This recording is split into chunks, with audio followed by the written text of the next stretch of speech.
나라가 살고 가정이 살고 미래가 있기 위해서는 우리 믿음이 바로 서야 됩니다. 그동안 믿음의 회복에 대해서 또 우리가 바른 믿음에 서는 것의 말씀을 증거했는데, 우리가 믿음의 회복이 되고 바로 섰다 해서 끝이 아니라 그건 단지 시작에 불과합니다. 새로운 영적 사람의 삶의 시작입니다. 즉 그때부터는 하나님의 법을 따라 사는 신자의 삶이 시작이 되어야 됩니다. 이제는 하나님께서 나의 주인이 되시고 나는 하나님의 말씀의 지배를 받을 때에 그 믿음이 약해지지 아니하고 그리고 계속 자랄 수 있게 됩니다. 그래서 우리 하나님의 말씀, 특별히 십계명의 말씀을 가지고 오늘 지난주에 이어서 하나님의 말씀을 따라 사는 신자에 대해 은혜 받고자 합니다. 지난주에는 십계명의 첫 번째가 되는 나 외에 다른 신을 내게 두지 마라, 이렇게 말씀하시는 하나님은 애굽된 종되었던 집에서 구원하여 주신 하나님으로서 보지 않았느냐, 과연 누가 나보다 더 참된 신이며 능력 있는 신이라 할 수 있겠느냐. 너희들이 체험했으니 이제는 나 외에 다른 신을 내게 두지 마라. 이 말은 오늘날도 마찬가지입니다. 참으로 우주 모든 만물을 창조하시고 이 죄인들을 사랑하시고 우리에게 영생, 그 부활의 구원을 줄 수 있는 분은 여호와 하나님 예수 그리스도밖에 없으니 이제는 예수 그리스도 외에는 다른 신을 의지하지 아니하고 그리고 하나님을 다른 우상을 섬기지 않는다는 것이 바로 첫 번째 계명의 하나님의 요구사항이에요. 그러면 우리가 그 신앙과 예배하는 그 방법에 있어서 너를 위하여 우상을 만들지 말라는 거예요. 우상을 앞에 절하지도 말고 그리고 섬기지도 마라. 즉 여호와 하나님을 섬기는 방법은 더 이상 우리 인간의 호기심과 다른 종교와 다른 세상의 방법으로 하지 마라. 그럼 어떻게 하느냐? 나를 사랑하는 자가 내 계명을 지킨다. 그리고 내 계명을 지키며 나를 사랑하며 하나님을 예배하는 것이지 우상을 만들지 마라. 오늘은 세 번째인데, 그동안 첫 번째는 우리 신앙과 예배의 대상이 여호와 하나님인가 하면, 두 번째는 그 신앙과 예배의 방법은 바로 여호와 하나님 앞에 우상을 따라 하지 말라는 것인가 하면, 오늘 세 번째는 바로 그 신앙과 예배의 자세예요. 어떠한 자세로 하나님 앞에 나오기를 원하시는가? 너는 너의 하나님 여호와의 이름을 망령되이 일컫지 마라. 참 멋있는 말씀이에요. 여기 망령되이라는 것은 요즘에 잘 안 쓰는 표현입니다. 그래서 헛되이라고 번역하기도 합니다. 너의 하나님 여호와 하나님의 이름을 헛되이 부르지 마라. 즉 진실성이 떨어지며 심각성이 떨어지며 습관적으로 부르지 마라. 이 말씀을 우리 그 설명을 하면은 제가 주보에 세 가지로 이 말씀의 의미를 적어놨습니다. 첫 번째, 여호와 이름을 망령되이 일컫지 말라 하는 얘기는 여호와 하나님을 경외하라는 얘기예요. 경외하라. 경외한다는 뜻은 무엇인가? 심각하고 중요하게 받아들일 때 일어나는 긴장, 떨림, 그리고 두려운 마음이에요. 다시 반복합니다. 우리가 심각하고 그리고 중요하다고 받아들이게 되면 우리 마음속에 떨림, 긴장, 그리고 두려운 마음이 생깁니다. 예를 들어 보겠습니다. 이민국에서 인터뷰어라고 편지가 왔어요. 날짜를 받았습니다. 그 편지 중요하게 여기시겠죠. 그 날짜 기록하고 안 늦어버리려고 마음속에 두시겠죠. 인터뷰 날짜가 가까워질수록 긴장합니다. 떨리게 됩니다. 인터뷰하는 사람과 마주대고 앉았을 때에 죄짓지 않으면서도 굉장히 이렇게 우그러지는 마음이 되게 드실 겁니다. 이게 바로 격리하는 마음과 같은 거예요. 우리가 이 세상에서 법원에서 편지가 오든 이민국에서 편지가 오든 아니면 직장 상사가 명령을 하든 우리는 그것을 소중하고 그리고 심각하게 받아들여요. 그래서 우리가 긴장하고 떨려합니다. 그러면 하나님의 말씀인데, 성경 하나님의 말씀, 하나님께서 하지 마라, 이렇게 해라 하는 법인데, 이것을 우리가 정말 심각하고 소중하게 이거를 받아들였다면 여호와 하나님을 경외하는 것은 자연스러운 우리의 마음의 상태가 될 겁니다. 이것이 바로 너는 너의 하나님 여호와의 이름을 망령되이 일컫지 마라. 우리 구약 성경 히브리어로 되어 있습니다. 그것이 처음 번역된 것은 예수님 오시기 전 약 130여 년 전에 히브리어에서 그 다음에 헬라어, 그리크로 번역이 되었어요. 그게 첫 번째 번역된 성경이에요. 거기다가 더 septuagint라고 합니다. 여기 sept라는 것은 70이라는 의미가 있어요. 그래서 우리 한국 말로는 70인 역 헬라 성경이라고도 합니다. 왜 이것이 70인 역 septuagint라고 명칭을 했냐면은 그 히브리 성경 구약을 헬라어로 번역할 때에 학자 70명이 각자 자기 방에서 번역을 하고는 다시 모여가지고서는 70명이 대조해 보는 거예요. 혹시라도 단어 빠뜨리진 않았는지, 번역에 이상이 있진 않은지 해서 대조하며 그리고 확인하고 나서 또 흩어져서는 하나님 말씀을 또 그 히브리 성경 말씀을 요거를 번역하고 와서 대조하고 확인해 가면서 했기 때문에 그래서 septuagint라고 70인 역이라고 이름을 붙인 겁니다. 그만큼 하나님의 말씀을 우리에게 전수한, 이거를 번역을 하든 이것을 카피를 하든 이것을 한 우리 과거의 성도들은 정말 하나님과 하나님의 말씀을 향한 경외심이 있었어요. 근데 오늘날 우리 그 경외심이 많이 떨어졌어요. 하나님을 너무 가볍게 생각합니다. 그래서 예배 나올 때도 내일 주일이구나, 아니면 늦었네, 빨리 서둘자 해가면서 예배 시간 늦게 오면서 하나님 모든 것들. 잠언 1장 7절에 보게 되면은 잠언서는 인생 지혜서입니다. 우리가 정말 바르게 사는 인생, 그 올바른 인생의 그 신앙적인 지혜가 뭐냐 하는 것이 잠언이에요. 그 잠언 그 1장 앞부분에 서론에서 내린 그 말씀이 있습니다. 1장 7절 말씀 읽어주세요. 하는 것이 지식의 근본이오늘 미련한 자는 지혜와 훈계를 멸시하느니라. 여호와를 경외하는 것이 지식의 근본이다. 여기 지식은 하나님을 아는 지식이에요. 내가 하나님 안다, 성경 구절을 읊어댄다 할지라도 그 사람이 마음에서 입에서 하나님을 경외하는 그러한 행동과 말이 안 나온다면 그분은 하나님을 안다고 할 수가 없다는 얘기예요. 내가 하나님의 말씀 성경을 잘 모릅니다.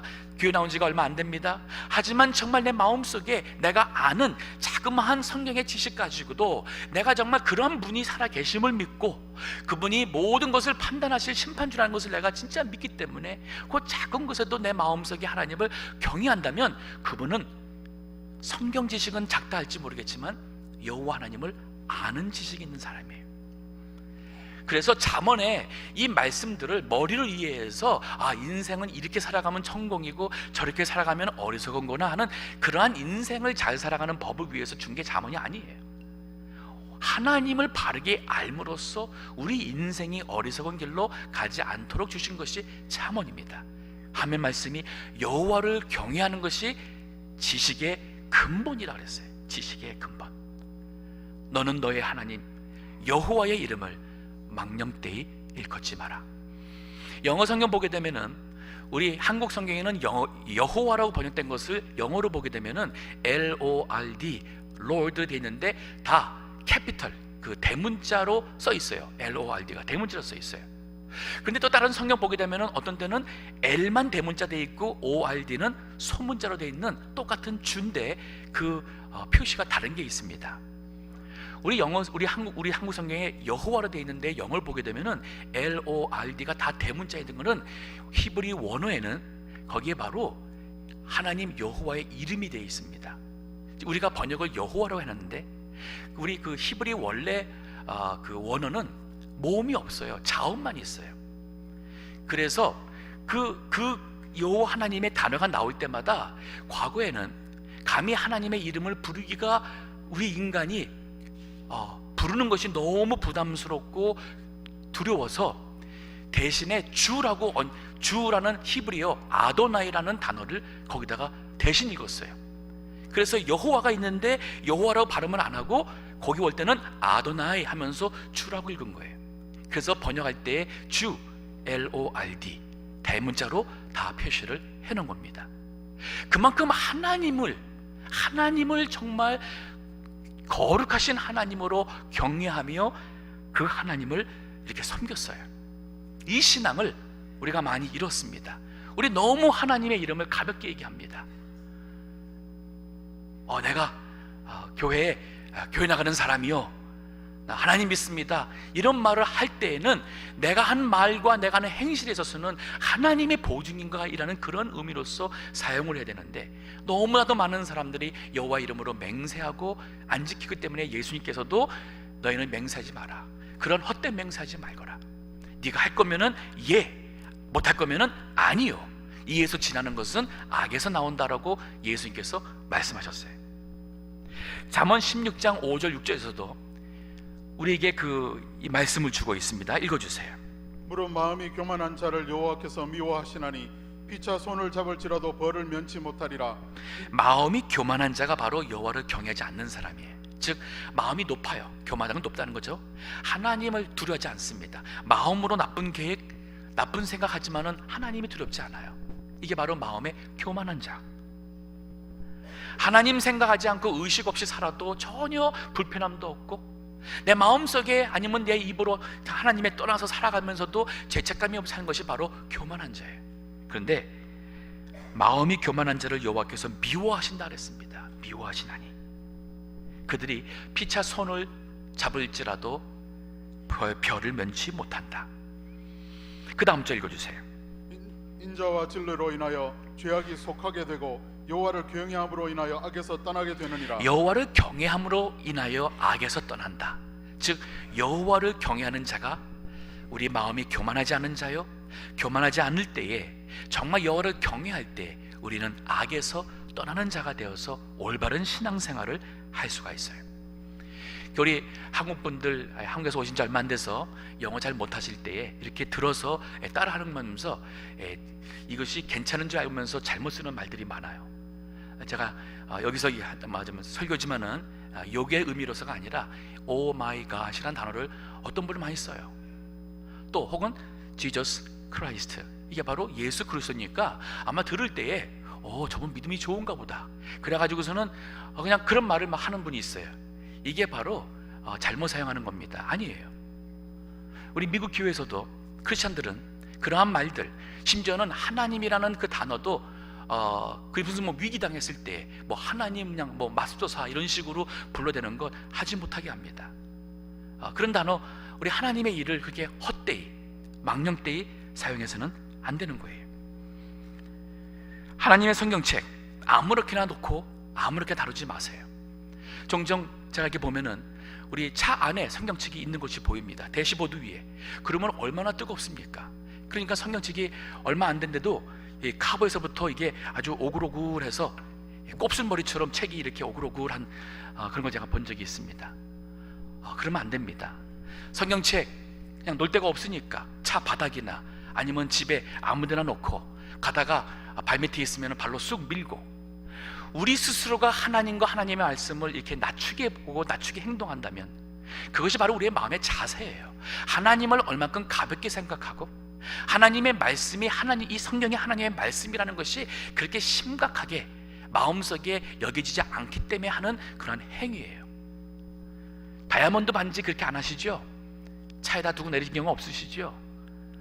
연애 편지 우리 학생들 그거 얼마나 오랫동안 보관하시겠습니까? 우리 마음의 자세, 너의 하나님의 여호와 이름을 망령되이 일컫지 마라. 우리 부모님들 아이들이 성경책이 뭔지 몰라서, 찬성이 뭔지 몰라서 막 하다가 찢습니다. 또 편지 펜 가지고 막 긋습니다. 그러면 안 돼, 찢으면 안 돼 하고서는 보면은 성경책이 막 떠져 나갔어요. 이거 정말 아이들에게 신앙 교육에 있어서는 안 좋은 거예요. 아이들이 어려도 그것은 안 돼 하고 엄하게 얘기를 해야 되고, 아이들 손에 들어가지 않도록 벌써 부모 입장에서는 했어야 되는 거예요. 이거는 성경책이야, 하나님의 말씀이야, 하나님의 말씀 그렇게 하면은 안 되는 거야. 교육을 해주셔야 됩니다. 자, 두 번째, 신앙과 예배의 바른 자세, 하나님과 약속을 지키라는 겁니다. 여호와 이름을 망령되이 일컫지 않는 것은 하나님과 약속을 지키는 거예요. 사도행전 1장 5장 1절에서 11절 보면은 아나니아와 삽비라는 부부가 나옵니다. 그 5장 바로 전에 4장에 보게 되면은 그 레위 자손으로서 이 바나바라는 사람이 정말 믿음이 좋았어요. 또 여유가 있었습니다. 그래서 자기의 밭을 팔아가지고 당시 예루살렘에 물질적으로 부족한 사람들, 가난한 사람 위해서 팔아서 교회에 바치고 그걸 가지고 구제 일을 했어요. 그래서 아마 많은 사람들에게 참 믿음의 본이 된 것 같습니다. 아나니와 삽비라가 같은 마음이 들었어요. 우리의 소유를 좀 팔아서 하나님께 드리자. 그런데 그만 팔고 보니까 너무 많은 거예요. 아까운 거예요. 그래서 일부는 감추고 일부만 바쳤습니다. 5장 4절부터 읽어주세요. 땅이 그대로 있을 때에는 네 땅이 아니며 판 후에도 네 임의로 할 수가 없더냐. 어찌하여 이 일을 내 마음에 두었느냐. 사람에게 거짓말한 것이 아니요 하나님께로다. 아나니아가 이 말을 듣고 엎드러져 혼이 떠나니 이 일을 듣는 사람이 다 크게 두려워하더라. 젊은 사람들이 일어나 시신을 쌓아서 메고 나가 장사하니라. 사람을 속인 게 아니라 하나님을 속였다 그랬어요. 하나님을 속였다. 아무도 모르죠. 얼마 팔았는지 어떻게 알겠습니까? 하나님을 속였어요. 이게 우리 신앙인의 양심입니다. 다른 사람들에게 인정받는 것보다 중요한 것은 내가 살아계신 하나님 앞에서 내 양심을 지키고 내 소신과 나의 어떠한 그 정직함을 위해서 따라서 살고자 하는 것이 바로 여호와의 하나님의 이름을 망령되이 헛되이 부르지 않는 사람의 모습이에요. 3시간이 지나서 그 아내가 들어왔습니다. 근데 그 지나간 일을 몰랐어요. 베드로가 똑같이 묻습니다. 근데 네, 이것 전부입니다 하고 거짓말을 해요. 그때 베드로가 말합니다. 너희가 어찌 함께 꾀하여 주의 영을 시험하려 하느냐. 주의 영을 시험하려 하느냐. 그리고 뒤에 가서 이 아내도 죽고 그리고 장사하게 됩니다. 11절에 이렇게 말해요. 온 교회와 이 일을 듣는 사람들이 다 크게 두려워하더라. 구약의 이 제3계명 신약시대에도 성도들의 마음속에 은혜만 넘쳐서 야, 하나님이 우리를 독생자 예수를 보내줘서 우리를 죄에서 구원해 주시고 이렇게 우리를 영생을 주시고 와, 율법의 모든 요구를 다 완성해 주었다. 야, 할렐루야, 너무 기뻐서 예배를 하는데 그만 하나님을 가볍게 여기고 하나님의 말씀을 이렇게 저버리고 사람들에게 인정받고 믿음 좋다고 하는 거기에 그만 흥분되어서 하나님을 속이려고 할 때에 하나님께서는 초대교회의 믿음의 본보기로서 아나니아와 삽비라가 일찍 세상을 떠나게 된 거예요. 그래서 결과가 중요한 거예요. 그 5절과 11절의 말씀이 뭐냐면 모든 사람들이 크게 두려워하더라 그랬어요. 크게 두려워하더라. 하나님을 경외하는 것은 좋은 거예요. 때문에 신앙의 기쁨과 하나님 앞에 이 거룩하신 하나님 앞에 서 있는 우리의 이 경건함, 거룩함 둘 다 균형을 가져야 됩니다. 전도서 5장 1절서부터 쭉 보게 되면은 하나님께 서운한 것 갚으라 그랬어요. 서운한 것 갚으라. 5장 2절서부터 읽어주세요. 너는 하나님 앞에서 함부로 입을 열지 말며 급한 마음으로 말을 내지 말라. 하나님은 하늘에 계시고 너는 땅에 있음이니라. 그런즉 마땅히 할 말을 적게 할 것이니라. 일이 많으면 꿈이 생기고 말이 많으면 우배자의 소리가 나타나니라. 네가 하나님께 서원하였거든 갚기를 더디게 말라. 하나님은 우매자를 기뻐하지 아니하시나니 서원한 것을 갚으라. 네가 하나님께 서약하였거든 서원하였거든 갚기를 더디게 말라. 하나님 앞에서 함부로 입을 열지 말며 급한 마음으로 말을 내지 말라. 5절에 보니 서원하고 갚지 아니하는 것보다 서원하지 아니하는 것이 나으니 6절에 내 입으로 내 육체를 범죄케 말라. 하나님께 약속하고 서원하고는 안 하는 것, 범죄하는 것이라 그랬어요. 사자 앞에서 내가 서원한 것이 실수라고 말하지 말라. 어찌 하나님으로 내 말소리를 진노하사 네 손으로 한 것을 멸하시게 하랴. 꿈이 많으면 헛된 것이 많고, 즉 세상에 꿈이 많은 거예요. 육신적인 꿈이 많아요. 그러다 보니까 내가 하나님 앞에 막 앞서서 서원하고, 하나님 이렇게 해주시면 제가 저렇게 하겠습니다. 하나님 앞에 서원하고, 하나님 정말 이렇게 참 우리가 원하는 것을 하나님께 막 꿈대로 막 고백해놓고서는 하나님께서 정말 우리에게 은혜 주셔서 우리의 소원대로 해주면 그 다음부터는 그 실수였다고, 정말 그렇게까지는 아니었는데 라고 하는 것이 많이 있죠. 말이 많아도 그러하니 오직 너는 하나님을 경외할지니라. 여기 7절에 그래요. 여호와를 경외할지니라. 하나님과 약속을 지키는 것도 바로 경외하심에서 나오는 것이요, 이것이 바로 여호와의 이름을 망령되이 일컫지 않는 신앙인의 모습이에요. 어떤 분이 의대 다니면서 장학금을 받았습니다. 그 장학금을 준 기독교 단체가 요구가 뭐였냐면은 앞으로 의사가 되면은 의료 선교를 3년 가기로 약속하고 그 장학금을 받았어요. 그리고 의사가 되었습니다. 아주 돈을 잘 벌었습니다. 시간이 없습니다. 그리고는 앞으로 가야지 하면서 근 20년이 넘도록 의사 생활하면서 그 약속을 까마득하게 잊어버렸어요. 근데 이분이 믿음이 좋으신 분인데 그만 실수했어요. 법을 어겼습니다. 그래서는 감옥에 가게 됐어요. 형은 4년을 받았습니다. 근데 모범수가 되면서 한 절반쯤 지나면서 그 형이 3년으로 줄어들었어요. 그리고 3년으로 줄어들었을 때에 이분이 저한테 한 얘기가 있어요. 목사님, 너무너무 신기합니다. 왜요? 사실은 제가 이 교체처에서 3년 선교하기로 했는데 제가 의사가 됐으면서도 그걸 안 했습니다. 근데 하나님이 나로 하여금 이 감옥에 들어와서 여기 있는 이 교회에서 여기서 이 찬양으로 인도하게 하며 성경 말씀 가르쳐서 많은 사람들에게 예수 믿게 하고 성경 말씀으로 교육하고 또 나가서 전도하고, 제가 여기 감옥에서 아침부터 그냥 이걸 하면서 가만히 생각해 보니까 하나님이 감옥에서 선교하게 하신 것 같아요. 내가 하나님께 약속했던 3년 하나님께서 나에게서 뺏어서 이 감옥에서 3년 동안 선교하신다는 것을 제가 깨달았다는 거예요. 하나님 살아계십니다. 무서운 하나님이세요. 우리 하나님을 경외하는 믿음이 귀한 믿음이에요. 그 마음으로 우리가 예배를 나와야 되는 겁니다. 제가 아는 분이 한 분도 계셔요. 예수 믿은 지 오래 안 되신 분이었고, 그러나 오셔서 정말 진작에 믿었어요. 정말 어린아이처럼 믿은 분입니다. 많이 배운 것이나 그런 것이 재정적 여유가 없어서 아침 그 한밤중에 일어나가서 일하는 그 베이커, 이 빵 굽는 일을 하셨어요. 그리고는 우리 교회에서 당시에 건축 작정이 있는지 선교 작정이 있는지 그 작정하면서 이분도 작정을 한 것 같습니다. 근데 신앙생활하다가 얼마 안 돼서는 그분이 이사를 갔어요. 직장 때문에 여러 시간 떨어진 곳에 가면서 교회를 못 나오게 되었어요.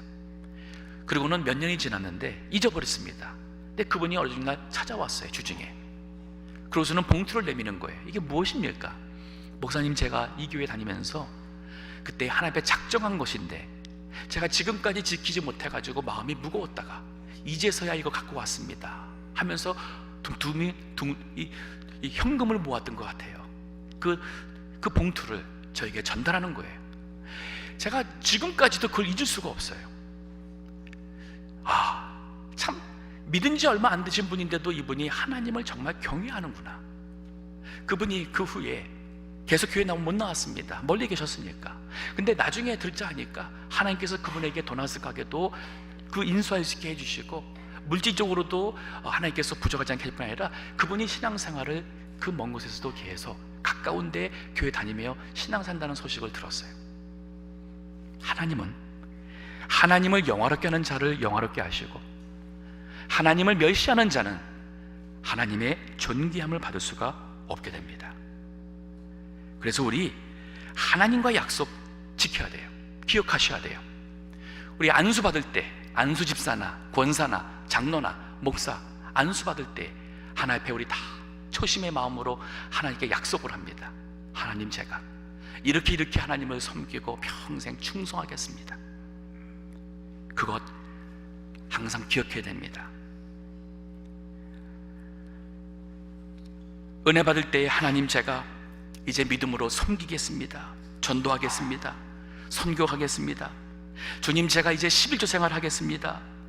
이제 정말 제가 성경을 기도하는 시간, 경건의 시간을 갖고 살겠습니다.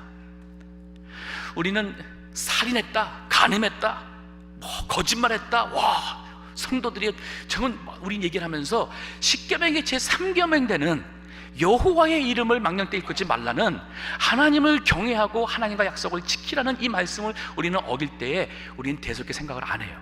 근데 오늘 본문의 말씀 보세요. 뭐라 그래요? 너는 너의 하나님 여호와의 이름을 망령되이 일컫지 마라. 나 여호와는 나의 이름을 망령되이 일컫는 자를 죄 없다 하지 아니하리라. 이 말은 뭐냐면 죄가 있다는 말이에요. 우리 하나님 앞에 신앙생활하는 마음의 자세와 예배의 자세, 하나님 앞에 이거 우리 돌아봐야 돼요. 믿음 생활을 바르게 하기 위해서는 이 기초가 잘 된다 그러죠. 기초, 바로 십계명이 바로 그 기초입니다. 자, 세 번째로 이 말씀은 하나님께 합당한 예배를 하라는 말이에요. 자, 하나님을 경외합니다. 하나님과 약속을 소중하게 여기며 주 앞에 나와서 예배할 때에 내가 예배하는 하나님은 내가 지금 드리는 예배에 합당하신, 모든 존귀와 영광과 나에게 있는 모든 것을 다 드려 받기에 합당하신 분이라는 그런 합당한 예배가 바로 여호와 이름을 망령되이 일컫지 말라는 얘기예요. 제가 성경 보면 생각하면서 성경에 나오는 가장 아름다운, 가장 합당한 예배가 무엇일까 생각을 쭉 해봤어요. 근데 떠오르는 게 바로 뭐냐면 마태복음 2장 1절에서부터 나오는 동방에서 온 박사들이 예수님이 그 유대인의 왕이 탄생했다는 그 소식을 듣고 별을 따라와서 예배한 거예요. 집에 가서 한번 읽어보시기 바랍니다. 제가 시간 없어서 읽지는 않겠는데, 이 동방에 있는 사람들 아마 유대인으로서 포로로 간 사람들의 후손일지, 아니면 그 포로로 간 사람들에게서 그 복음을, 이 말씀을 듣고 메시아가 올 때에 별이 나타나겠다는 그 민수기의 말씀을 묻고 이들이 그 별이 오기를 기다렸는지 메시아가 오기를 기다렸는지 우리가 잘 알 수는 없습니다. 하지만 최소한 이들은 멀리 살았던 사람들이에요. 지금으로 만나면 이라크 정도 볼 수가 있습니다. 왜냐하면 거기가 바벨로니아가 있던 중심지니까. 그러면 거기서부터 왔다고 생각한다면 적어도 3개월 정도는 걸릴만한 먼 거리였어요. 오는 데 있어서의 위험이 있었습니다. 자신들의 모든 생활을 내려놔야 됐습니다. 그런데 그 먼 거리를 떠날 때부터 그들은 예물을 준비했어요. 이 하나님의 아들 메시아에게 드릴 예물을, 황금, 얼마나 비싸고 귀합니까? 모략, 유향, 이거 다 그 시대에 아주 귀한 것들이었어요. 즉 가장 귀한 것과 값비싼 것으로 준비를 해서는 그 먼 거리를 왔어요. 그리고 바로 이제 10절 11절에 보게 되면은 바로 그 모친의 품에 있는 아기에게, 예수에게 그들이 엎드려서 경배하며 예배드렸어요. 바로 그 순간, 바로 그것을 위해서 오랜 세월을 기다렸습니다. 거리가 멀다는 것을 멀지 않다고 그들이 그 거리를 왔습니다. 위험을 무릅썼습니다. 하나님께 드릴 것을, 그 예물을 준비하여서 드렸습니다. 왜요? 예수 그리스도가 그렇게 존귀하기 때문에 그런 거예요. 예수님이 여기 계신 우리 모든 분들과 저를 위해서 십자가에 죽지 않았다면, 부활하지 않았다면 우리에게는 영생이라는 구원의 희망이 없는 자들이었어요. 그 예수님이 우리를 이렇게 구원해 주셨기 때문에 그분이 이러한 예배 경배도 부족한 거예요. 그래서 찬송가에 만 입이 내게 있으면 그 입 다 가지고 내 구주 주신 은총을 늘 찬송하겠네. 요한 웨슬리의 동생 찰스 웨슬리가 그 가사로서 찬송을 찬양했잖아요. 만 입이 있다 한들 주님을 어떻게 다 찬송할 수 있겠습니까? 예배, 하나님께 합당한 예배 드린다는 것이 바로 여호와의 이름을 망령되이 일컫지 마라. 예배 시간 사모하고 준비하고 오세요. 습관적으로 늦지 마세요. 그리고 주일, 거룩한 주일, 바로 금요일이 되고 토요일 때마다 주일이 가까운다. 모든 생활 패턴을 이제는 다른 모드로 바꾸는 거예요. 그리고 주일날 아침에 일어나는데 지장이 없도록 토요일날 일찍 주무시고, 그리고 정말 하나님 앞에 부족함이 없이 흠이 없는 예배 드리고자 하는 마음으로 나오시되 헌금도 미리 준비해서 하나님 앞에 내가 얼마를 참 헌금하는 것이 옳을까 기도하면서 감사하는 마음으로 드리는 것. 거리가 멀은 데서 오신 우리 교우들도 있어요. 내가 이 먼 데서부터 동부교회를 가는데 이래도 이런 생각 하시는 게 아니에요. 오히려 내가 주님을 정말 사랑합니다. 거리가 멀어도 내가 좋은 직장이라면 내가 거리 멀다고 안 가겠습니까? 내가 주님의 몸된 교회를 사랑하고 정말 주님을 사랑하니 내가 이 거리가 멀다고 생각되지 않습니다. 찬송하며 설교 말씀 들으며 가고 오며 가는 그 길이 결코 시간 낭비가 아니에요. 하박국 2장 20절에 이런 말씀이 있어요. 오직 여호와는 그 성전에 계시니 온 천하는 그 앞에서 잠잠할지니라. 오직 여호와는 그 성전에 계시니 그 성전에 주님 앞에 예배로 온 자들에게 하는 말이에요. 즉 하나님의 성전은 하나님의 임재하는 곳이었어요. 즉 온 천하가 하나님의 임재 앞에 나올 때 그 앞에서 잠잠할지니라. 교회에 예배 시간에 보다 좀 더 일찍 오셔서 우리가 잡담하고 수다하고 하기보다는 먼저 기도로 나의 예배를 받으시기 합당하신 하나님을 생각하며 혹시나 한 주일 동안 주님 앞에 부끄러웠던 것 돌아보고 회개하시고 우리 하나님 앞에 좀 더 신령하고 진정한 예배가 될 수 있도록 기도하는 거예요. 이것이 우리 하나님 앞에 진정한 예배하는 사람의 자세라 할 수 있어요. 말씀을 정리하면서 척 스윈돌 목사님, 달라스 신학교의 총장이셨고 또 정말 이 시대에 영적 참 위대한 설교가시고 또 목회자신 분께서 이 자세에 대해서, attitude에서 이런 글을 남겼습니다. The longer I live, the more I realize the impact of attitude on life. 나이가 들수록 인생에 미치는 자세에 힘을 새삼 깨닫게 된다. Attitude to me is more important than facts. It is more important than the past, than education, than money, than circumstances, than failures, than successes, than what other people think or say or do. 자세라는 것은 사실보다 더 중요하고 자세는 과거보다 더 중요하며 교육보다, 재물보다, 상황보다, 실패보다, 성공보다, 심지어 다른 사람들이 어떻게 생각하고 말하고 행동하는 것보다 더 중요하다. It is more important than appearance, giftedness or skill. 자세는 보여지는 외모보다, 재능보다, 실력보다 더 중요하다. It will make or break a company, a church, a home. 자세는 회사든 교회든 가정이든 세우기도 하고 무너뜨리기도 할 것이다. The remarkable thing is we have a choice every day regarding the attitude we will embrace for that day. 놀라운 것은 우리가 하루하루를 살면서 어떤 자세로 그날을 살 것인지 선택할 수 있다는 것이다. We cannot change the inevitable in life. 인생에 있어서 필연적인 것 우리는 바꿀 수 없다. I am convinced that life is 10% what happens to me and 90% how I react to it. 인생의 10%가 나에게 일어나는 것들이고 나머지 90%는 어떻게 그 일들에 대응하느냐 달려있다는 것을 나는 확신한다. And so it is with you. We are in charge of our attitudes. 따라서 인생을 대하는 자세는 당신에게 달려있다. 인생을 사는 자세는 우리에게 속한 것이다. 어떤 환경과 상황이라도 어떤 유혹이나 분주함 속에서도 우주 만물의 창조자 되신 여호와 하나님을 믿는 신앙인으로서 그분에게 합당한 예배를 드리는 바른 자세, 그 자세가 우리에게 필요합니다.